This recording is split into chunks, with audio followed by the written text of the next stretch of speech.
अस्सलाम वालेकुम। आज जो है वो हमने रदरफोर्ड मॉडल ऑफ एटम को डिस्कस करना है।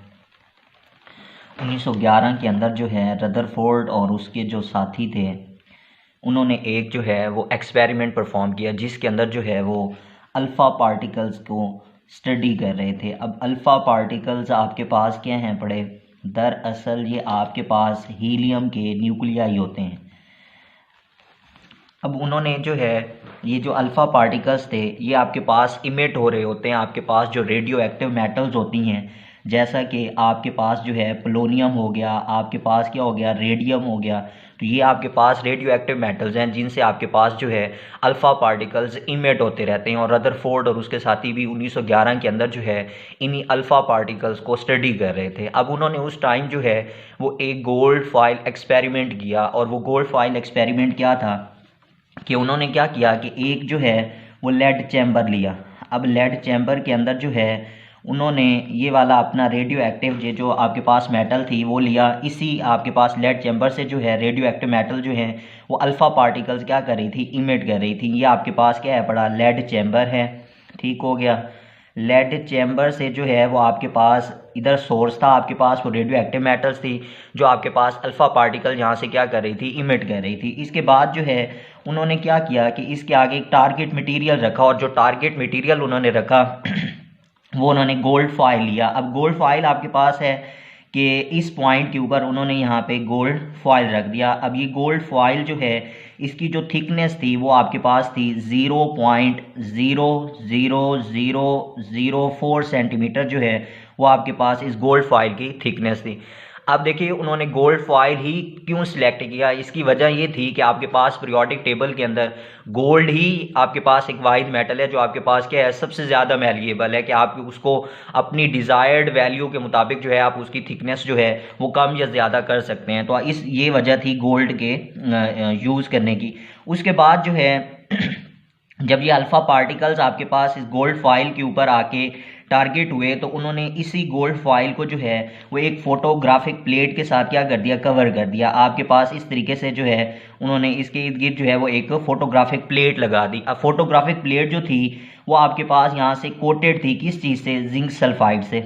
अब आपको पता है कि हम ऑलरेडी इसके बारे में पढ़ चुके हैं कि फोटोग्राफिक प्लेट हम इस वजह से लगाते हैं कि आपके पास जो है जो भी चीज़ आपके पास टारगेट मटेरियल से आ रही है उसके बाद अगर वो उसको जो है वो पास आउट कर रही है तो हमें यहाँ पे जो है वो फ्लैशेस प्रोड्यूस होते हुए नज़र आ रहे थे। तो यहाँ पे भी उन्होंने यही किया कि आपके पास जब इस लेड चैम्बर से एक पिन होल की मदद से आपके पास जो है ये अल्फ़ा पार्टिकल्स आके आपके इस टारगेट मटेरियल आपके पास जो गोल्ड फॉइल था आपके पास आके इससे टकराता, तो आगे उन्होंने क्या किया, फोटोग्राफिक प्लेट जो अल्फ़ा पार्टिकल्स आ रहे थे इसी फोटोग्राफिक प्लेट के ऊपर आके जैसे ही टकराते तो यहाँ पे क्या प्रोड्यूस हुई, फ्लैशेस प्रोड्यूस हुई।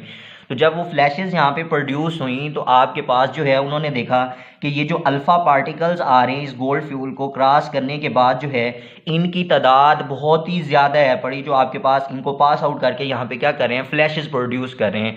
और कुछ उन्होंने देखा कि हमारे पास कुछ अल्फ़ा पार्टिकल जो हैं वो हमारे पास स्लाइटली जो हैं वो आपके पास क्या हो रहे हैं, डिफ्लेक्टेड हो रहे हैं। और आपके पास उन्होंने कुछ ये ऑब्जर्व किया कि हमारे पास बहुत ही कम जो हैं वो अल्फ़ा पार्टिकल्स हैं जो हमारे पास क्या हो गए हैं, बाउंस बैक हो गए हैं। बाउंस बैक का ये मतलब है कि आपके पास इस पार्टिकल गोल्ड फ्यूल जो है इसके साथ आके टकराया तो आपके पास वो वापस बिल्कुल इसी जिस रास्ते से आया था उसी रास्ते से वापस जो है वो किधर हो गया, मुड़ गया। तो आपके पास यहाँ से उन्होंने चंद जो है वो रिजल्ट निकाले। तो वो क्या थे, अब यहाँ पे इस ये जो आपके पास डायग्राम है इसकी मदद से देखते हैं। आप देखें कि ये हमारे पास अल्फ़ा पार्टिकल्स हैं, ठीक हो गया। इस अल्फ़ा पार्टिकल्स के आगे ये आपके पास वो गोल्ड फॉइल के अंदर जो है वो एटम्स मौजूद हैं। अब वो कहता ये था कि आपके पास ये अल्फ़ा पार्टिकल जब यहाँ से पास आउट हुए तो आप देखें यहाँ से इस तरीके से जो है ये गुजर गए। फिर इसी तरीके से देखें आपके ये वाले अल्फ़ा पार्टिकल जो थे ये भी यहाँ से जो है वो गुजर गया। फिर इसी तरीके से आपके पास ये वाले अल्फ़ा पार्टिकल जो थे वो आपके पास यहाँ से इस तरीके से जो है वो गुजर गए। उसके बाद देखिए जो आपके पास ये जो अनडिफ्लेक्टेड थे इनकी जो आपके पास परसेंटेज थी वो 99% आपके पास थी कि 99% जो है वो अल्फ़ा पार्टिकल्स आपके पास क्या रहे थे, अनडिफ्लेक्टेड रहे थे। वो जिस रास्ते से आ रहे थे उसी रास्ते से जो है वो आपके पास क्या हो गए थे, गुजर गए थे वहाँ से। और आपके पास फोटोग्राफिक प्लेट के ऊपर क्या कर रहे थे, फ्लैशेस प्रोड्यूस कर रहे थे। फिर उन्होंने देखा कि हमारे पास जो स्लाइटली जो है वो कुछ हमारे पास अल्फ़ा पार्टिकल्स हैं। अब वो स्लाइटली क्या थे, आप देखें आपके पास ये वाला अल्फा पार्टिकल है। अब ये अल्फा पार्टिकल ये यहाँ पे आया और आपके पास इस एटम के बिल्कुल इस साइड के ऊपर जब टकराया तो ये यहाँ से आपके पास क्या कर गया, डिफ्लेक्ट कर गया। तो ऐसे भी उन्होंने देखे कि हमारे पास जो है वो क्या थे, स्लाइटली जो है वो डिफ्लेक्टेड अल्फा पार्टिकल्स भी मौजूद हैं। फिर उन्होंने कुछ ये ऑब्जर्व किया कि जब हमारे पास ये अल्फा पार्टिकल्स बिल्कुल एट द दरमियान में, आपके पास बिल्कुल दरमियान में इस पोजीशन के ऊपर आके जब टकराते हैं तो फिर ये क्या हो जाते हैं, बेंस हो जाते हैं। तो आपके पास जो है बाउंस बैक हो जाते हैं। तो जब ये आपके पास बाउंस बैक होते हैं तो इससे हमें अंदाज़ा हो जाता है कि हमारे पास जो है ये जो गोल्ड फॉइल है इसके अंदर ये जो एटम्स मौजूद है इनके दरमियान जो है कोई हार्ड जो है वो डेंस जो है वो एक चीज़ जो है यहाँ पे मौजूद है पड़ी, जो आपके पास इसको क्या कर रही है, डिफ्लेक्ट कर रही है। तो आपके पास यहाँ से जो है वो रदरफोर्ड ने चंद जो है वो ऑब्जर्वेशन निकाली और वो ऑब्जर्वेशन उसने ये निकाली।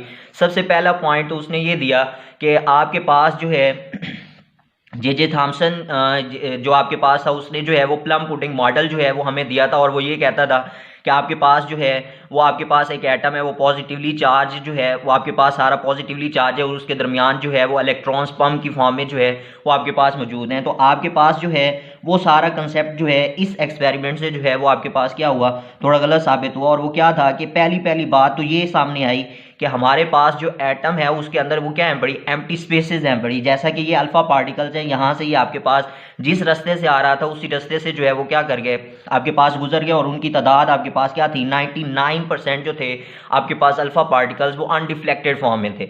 ठीक हो गया। फिर उन्होंने ये कहा कि हमारे पास ये जो कुछ अल्फा पार्टिकल्स हैं पड़े, ये जब इसके बिल्कुल करीब से होके गुजरते हैं तो आपके पास यहाँ से ये क्या कर जाते हैं, डिफ्लेक्टेड हो जाते हैं। और लास्ट के ऊपर जो ये वाली बात थी ये मोस्ट इंपॉर्टेंट थी कि आपके पास जो है ये जो अल्फा पार्टिकल्स आ रहे हैं ये जब आके इस एटम के बिल्कुल दरमियान में टकराते हैं तो फिर ये आपके पास क्या हो जाते हैं, बाउंस बैक हो जाते हैं। अब इसकी वजह उसने क्या कहा, उसने कहा कि आप देखिए भाई अल्फा पार्टिकल जो हैं वो हमारे पास क्या है पड़े, हीलियम के न्यूक्लियाई हैं, उनके ऊपर क्या है पड़ा, पॉजिटिव चार्ज है पड़ा।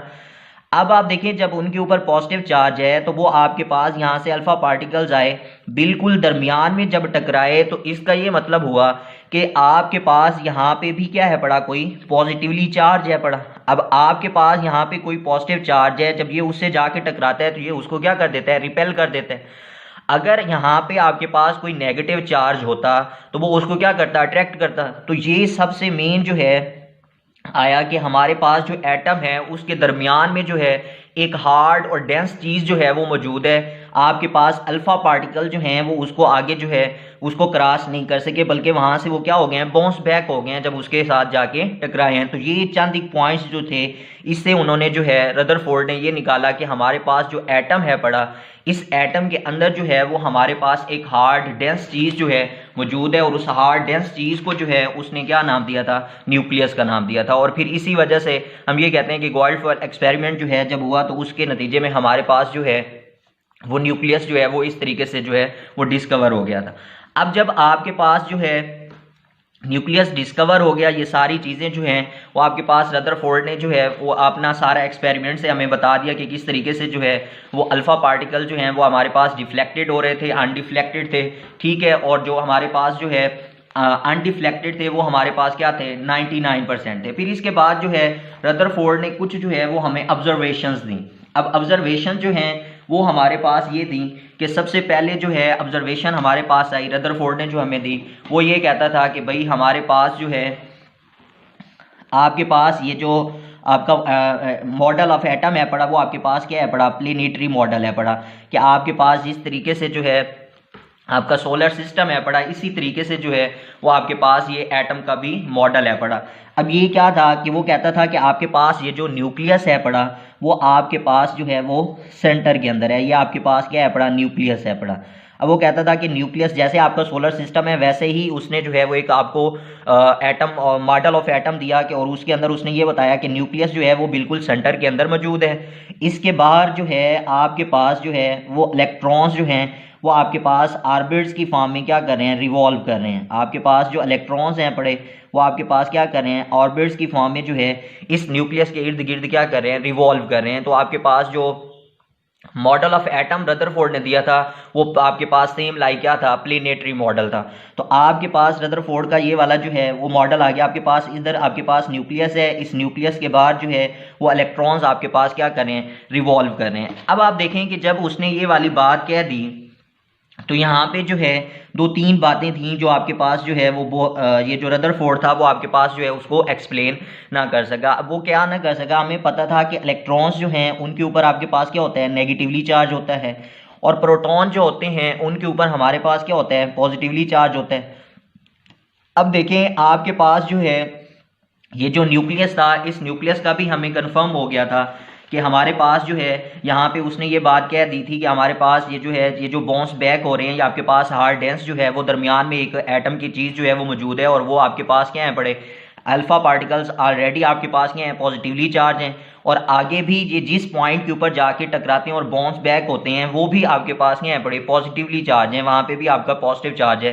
तो इस बात से हमें अंदाज़ा हो गया कि न्यूक्लियस के ऊपर हमारे पास क्या आ रहा है, पॉजिटिव चार्ज आ रहा है। तो अब देखिए जब आपके पास जो है रदरफोर्ड ये वाला अपना एक्सपेरिमेंट, ये प्लेनेटरी मॉडल ऑफ एटम जो है वो हमें दे रहा था, तो उस टाइम जो है वो एक क्लासिक एक्सपेरिमेंट थ्योरी थी, और वो हमें ये कहती थी कि जब हमारे पास एक चार्ज पार्टिकल, आप देखें हमारे पास ये इलेक्ट्रॉन है, ये चार्ज पार्टिकल है, ये किसी दूसरे चार्ज पार्टिकल के इर्द गिर्द जब ये रिवॉल्व करता है, आप देखें ये आपके पास न्यूक्लियस है, इसके ऊपर पॉजिटिव चार्ज हम कह रहे हैं, ये इलेक्ट्रॉन्स है, इसके ऊपर हम क्या कह रहे हैं, नेगेटिव चार्ज कह रहे हैं। तो अब वो आपके पास ये कहती थी कि जब आपके पास एक चार्ज पार्टिकल किसी दूसरे पार्टिकल्स के गिर्द क्या करता है, रिवॉल्व करता है, तो आपके पास जो पहले वाला होता है वो आपके पास क्या करता रहता है कि कंटिन्यूसली आपके पास वो क्या करेगा, एनर्जी को रिलीज करेगा।